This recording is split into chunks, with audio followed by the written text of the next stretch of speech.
Instant আমের ঝুরি আচার বানাবার জন্য নিয়েছি এখানে 1 কেজি পরিমাণে কাঁচা আম।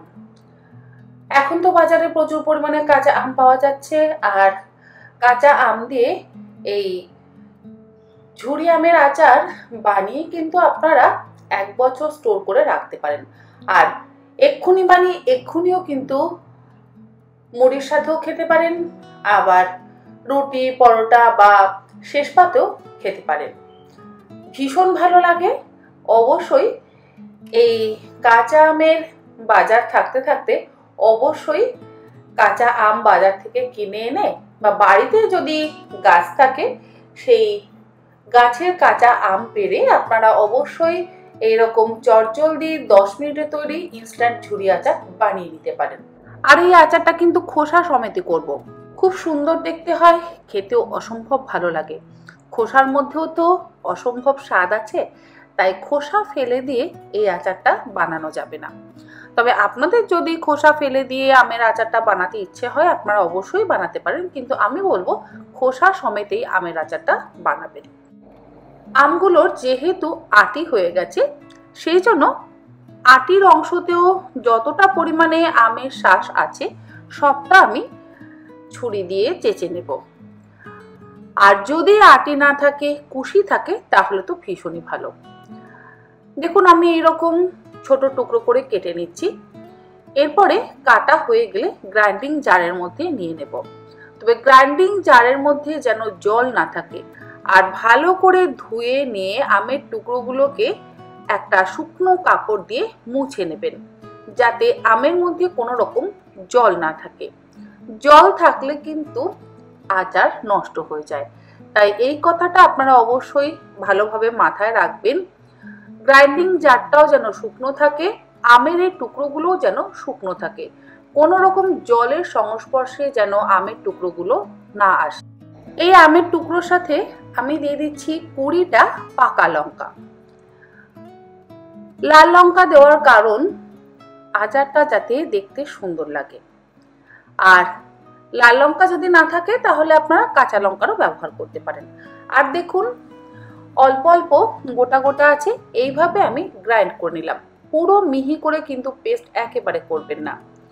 যদি আপনাদের কাছে চপার থাকে তাহলে আপনারা চপার দিয়েও কিন্তু করতে পারেন, মানে হ্যান্ড চপার যেগুলো ছোট ছোট হয় সেগুলো দিয়েও কিন্তু করতে পারেন। এর মধ্যে দিয়ে দিলাম 1/2 চা চামচ পরিমাণে হলুদ গুঁড়ো আর 1/2 চা চামচ পরিমাণে কাশ্মীরি লঙ্কার গুঁড়ো। 1/4 কাপ পরিমাণে দিয়ে দিলাম ভিনিগার। ভিনিগার কিন্তু অবশ্যই ব্যবহার করবেন যাতে বেশি দিন সংরক্ষণ করে রাখা যায়। একটা মশলা তৈরি করব। ফ্রাই প্যানের মধ্যে নিয়ে নিলাম 2 টেবিল চামচ পরিমাণে 5 ফোড়ন, 4 টেবিল চামচ পরিমাণে গোটা ধনে, আর দিলাম 1.5 টেবিল চামচ পরিমাণে হলুদ সর্ষে।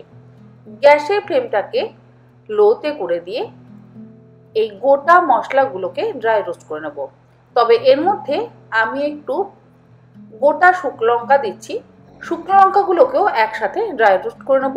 মোটামুটি এখানে 5টা শুকনো লঙ্কা দিয়েছি। আচার যেহেতু একটু ঝাল ঝাল না হলে ভালো লাগে না, সেই জন্য ঝালের পরিমাণটা আমি একটু বেশি ব্যবহার করলাম। তবে আপনারা আপনাদের নিজেদের স্বাদ অনুসারে অবশ্যই ঝালটা ব্যবহার করবেন।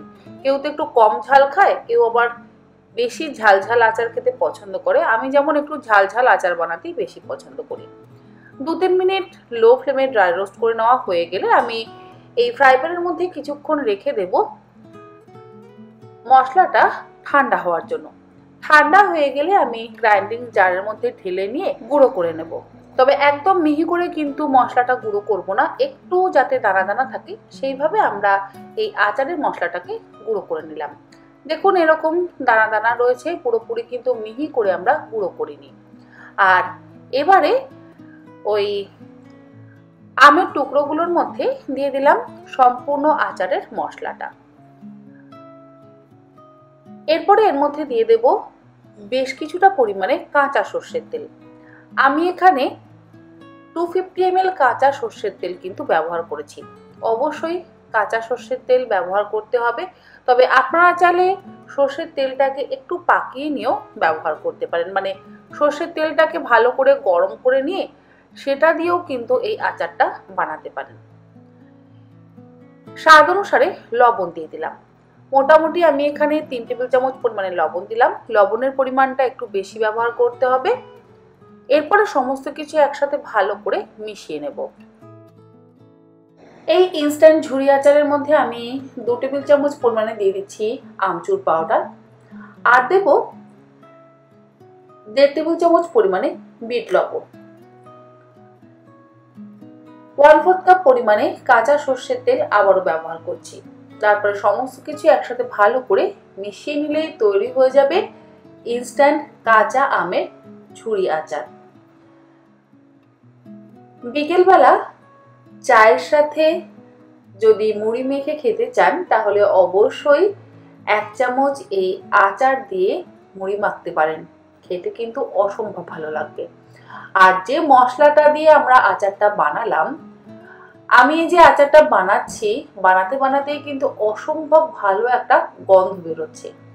আপনারা অবশ্যই এইরকম ভাবে এই কাঁচা আম দিয়ে ইনস্ট্যান্ট আচার বাড়িতে বানিয়ে স্টোর করে রাখুন, দেখবেন খেতে অসম্ভব ভালো লাগবে। বাচ্চা বড় সকলেই খেতে ভীষণই পছন্দ করবে। আমের সিজন থাকতে থাকতে অনুরোধ করব সকলকে এই কাঁচা আমের ঝুরি আচার বানিয়ে খেতে। আর একটা কথা বলে রাখি, যেটা আমি আগেও বললাম, জলের ব্যবহার একেবারে যেন না হয়, আমগুলো যেন শুকনো থাকে। জল থাকলে আচার কিন্তু নষ্ট হয়ে যাবে। আমাদের ঝুরি আচার তৈরি। আশা করি রেসিপিটা ভালো লাগলে অবশ্যই এরকম ভাবে আচার বানিয়ে স্টোর করে রাখুন। আপনারা সকলে ভালো থাকবেন, সুস্থ থাকবেন। ধন্যবাদ।